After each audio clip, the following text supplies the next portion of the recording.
Hello दोस्तों, Rahul commerce education में आपका स्वागत है। एक नेक्स्ट टॉपिक के साथ एक नई वीडियो के साथ वीडियो की शुरुआत करते हैं। औसत संग्रह अवधि, एवरेज कलेक्शन पीरियड। यह देनदार आवर्तन अनुपात डेटर्स टर्नओवर रेशो का ही सेकंड पार्ट है, जिसमें हम एवरेज कलेक्शन पीरियड, औसत संग्रह अवधि को फाइंड आउट करना सीखेंगे। इस अवधि की गणना से यह ज्ञात होता है कि देनदार से कितने समय में उधार बेचे गए माल की धनराशि प्राप्त हो जाती है। वह व्यक्ति या व्यापारिक संस्था जिसको उधार माल बेचा जाता है, वह व्यापार का देनदार कहलाता है, जिससे भविष्य में हमें धनराशि प्राप्त होती है। तो हम उस अवधि की गणना करते हैं जिससे वह धनराशि कितने समय में प्राप्त हो जाएगी, उसे हम एवरेज कलेक्शन पीरियड कहते हैं। It is helpful to know about the time in which amount of credit sale will be received। वह अवधि जिसमें उधार बेचे गए माल की धनराशि प्राप्त हो जाती है, it is called average collection period। It is calculated in number of days and in number of months। इसकी गणना दिनों में और महीनों में की जा सकती है। गणना विधि, calculation of average collection period, जिसे हमें समझना है। एवरेज कलेक्शन पीरियड की गणना करते समय हम पहले फॉर्मूले की बात करें। कुल प्राप्य राशि या औसत राशि divided by net credit cell, उधार शुद्ध उधार बिक्री, into multiple by 365 days, 360 days, 366 days. Without any information हम एक वर्ष के अंदर 365 दिन मानते हैं। यदि कोई लीप वर्ष होता है तो उसमें हम 366 दिन मानकर चलते हैं। और यदि हमें इन्फॉर्मेशन दी जाती है कि 360 दिन वर्ष में मानने हैं, प्रत्येक माह में औसतन दिन 30 मानने हैं, तो ऐसी कंडीशन में हम 30 × 12 360 दिन मान के हम सवाल को हल करते हैं। तो इन तीनों में से हम कोई भी कंडीशन का यूज़ करते हैं। तो टोटल रिसीवेबल और average receivable divided by net credit sale into 365 days, 360 days, 366 days. तो जैसा हम डिस्कस कर रहे थे कि एक नॉर्मल ईयर में 365 दिन, एक लीप वर्ष में 366 दिन। लीप वर्ष कौन सा? वह वर्ष जो 4 से डिवाइडेड होता है वो लीप वर्ष होता है। जैसे सन 2000, 2004, हर 4 साल बाद हमारा लीप वर्ष होता है। तो उसमें हम दिनों की संख्या 366 मानते हैं। यदि हमें इंस्ट्रक्शन दिए जाते हैं कि एक वर्ष में औसतन दिनों की संख्या 30 है, तो 30 दिन के औसत के हिसाब से हम उसे 360 वैल्यू से मल्टीपल करते हैं। मासिक गणना करने के लिए 12 से गुणा की जाती है। यदि एवरेज कलेक्शन पीरियड की गणना हम महीनों में करना चाहते हैं, तब हमें 12 से मल्टीपल करनी होगी।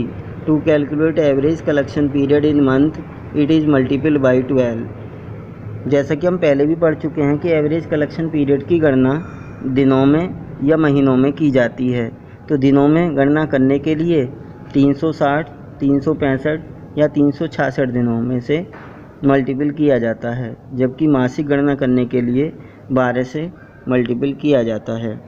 फॉर एग्ज़ाम्पल, इसे भी एक एग्ज़ाम्पल के थ्रू हमें समझना है। Total sale 2 lakh, cash sale 50,000, sales return 30,000, opening debtors 8,000, closing debtors 12,000, opening bill receivable 3,000, closing bill receivable 7,000। Find out average collection period. Average collection period की गणना हमें करनी है। इसके लिए हमें फॉर्मूला एवरेज कलेक्शन पीरियड का ही यूज़ करना है।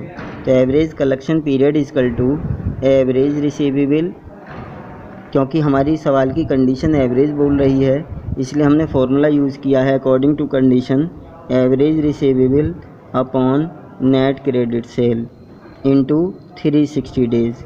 ये कंडीशन एक ऐसी कंडीशन ली गई है जो रेयर केस में हमारे क्वेश्चन में पाई जाती है। 360 दिन जिसमें औसत मासिक दिनों की संख्या 30 मानी जाती है। तो 12 × 30 360 दिनों से हम इसे कैलकुलेट करते हैं। एक नॉर्मल ईयर में हम 365 दिन और लीप ईयर में हम 366 दिन का यूज़ करते हैं। तो जैसा कि हमने लिखा है एवरेज रिसीवेबल, तो एवरेज रिसीवेबल में हम पहले ही समझ चुके हैं। पिछली वीडियो में हमने इसी एग्जाम्पल को लिया था और उसी के थ्रू हमने उसे समझा था कि opening debtors plus closing debtors plus opening BR plus closing BR upon 2। यहाँ से हम इसे समझते हैं। Opening debtors closing debtors opening bill receivable closing bill receivable, तो 8000 प्लस 12000 3000 और 7000, चारों वैल्यूओं को जोड़ने के बाद उसे हमें 2 से डिवाइड करना है। तो सारी वैल्यू जोड़ने के बाद 12 और 8 20, 20 3 23, 23 और 7 30, 30,000 रुपये की वैल्यू टोटल आने के बाद जब हम उसे 2 से डिवाइड करते हैं तो हमें एवरेज रिसीवेबल वैल्यू मिलती है 15,000। नेक्स्ट है नेट क्रेडिट सेल। तो नेट क्रेडिट सेल में हमें टोटल सेल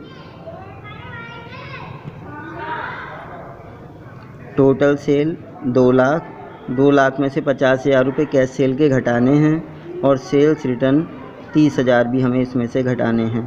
तो इस तरीके से हमारे पास वैल्यू 2 लाख माइनस 50,000 1,50,000 माइनस 30 1,20,000 रुपये की वैल्यू हमारे पास आती है नेट क्रेडिट सेल की। तो इन सबको वैल्यू को फाइंड आउट करने के बाद हमें वैल्यू पुट करनी है। एवरेज रिसीवेबल जो अभी फाइंड आउट किया था 15,000, नेट क्रेडिट सेल जो फाइंड आउट किया गया 1,20,000। तो 15,000 डिवाइडेड बाई 1,20,000 इंटू 360 डेज़, एक एवरेजन मंथ के अकॉर्डिंग। तो यहाँ से डिवाइड किया 15 × 120 8 और 8 से इसे डिवाइड किया 8 चौक 32 और 8 पंजे 40, 45 डेज़ हमारे कैलकुलेट होके आते हैं। तो एवरेज कलेक्शन पीरियड 45 डेज़ आता है। ऑन द अदर हैंड यदि हम इसे डेज़ में कैलकुलेट ना करके यदि मंथ में कैलकुलेशन करना चाहते हैं तो फिर हमारी वैल्यू बनी average receivable upon net credit cell into 12। तब ऐसी कंडीशन में 8 और 8 से डिवाइड करके 1.5 मंथ हमारे पास एवरेज कलेक्शन पीरियड आता है। तो दोस्तों आज की वीडियो में इतना ही। आज हमने औसत संग्रह अवधि एवरेज कलेक्शन पीरियड की गणना करना सीखा और समझा। तो नेक्स्ट वीडियो में हम लेनदार आवर्त अनुपात क्रेडिटर्स टर्नओवर रेशो के बारे में पढ़ेंगे, समझेंगे और जानेंगे। तो दोस्तों यदि आपको यह वीडियो अच्छी लगी हो तो ऐसी ही वीडियो आगे देखने के लिए चैनल को सब्सक्राइब करें, वीडियो को लाइक करें तथा अपने दोस्तों में ज़्यादा से ज़्यादा शेयर करें ताकि वे भी भविष्य में इसका लाभ उठा सकें। धन्यवाद।